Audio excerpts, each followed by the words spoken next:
आज हर्षद चव्हाणच्या ब्लॉगची सुरुवात आभार मानण्यापासून झाली आणि ज्यांनी ज्यांनी माझ्या बर्थडेच्या स्टोऱ्या आणि मला मेसेज करून माझ्या बर्थडेच्या शुभेच्छा दिल्या त्यांना हर्षद चव्हाणकडून मनापासून आभार. तर नमस्कार मित्रांनो, मी तुमच्या सर्वांचा लाडका हर्षद चव्हाण. तुम्ही कधी कुठे मटण खाण्याचं सोडत नका जाऊ चान्स. आम्ही कांदे उपटवण्यासाठी पाहायला येऊन लागलो माणसं.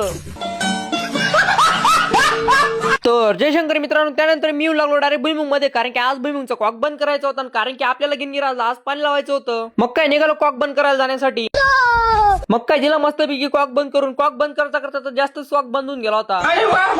त्यानंतर मस्तपैकी मोटर चालू करून दिली, मोटर वगैरे तर चालू करून दिली. मग काय मी पप्पा बाबा आम्ही निघालो भीमदऱ्यात जाण्यासाठी. गवत कापण्यासाठी किंवा खुरपण्यासाठी लागतो इळा. आम्ही उपटवून घेतले बो डायरेक्ट खिळा. आप कहाँ थे ज्ञानी बाबा? पेपर लावल्यावर सुद्धा डाळिंब खराब होऊन गेला कारण की आमच्या गावाला पडली होती गार. म्हटलं ते जाऊ दे, आता खोलून घेतो मग मी किळ्याचा तार. काही मुलं शिवीच्या जागेवर देता गाळी. किळे उपटवले गेले म्हणून घेऊन चाललो भाऊ मी घराकडे कुदाळी. काही माणसं टॅटू काढून देणाऱ्याला पैसे देतात आणि हा टॅटू काढल्यानंतर आम्हाला याचे पैसे भेटतात. हॅशटॅग डाळिंब बागायतदार. त्यानंतर मी निघालो आपल्या चेतक सुंदरवर किळे वगैरे घेऊन मित्राच्या इथे द्यायला. आणि असे नवनवीन ब्लॉग बघून असण्यासाठी हर्षद चव्हाणला फॉलो, लाईक, शेअर नक्की करा. धन्यवाद.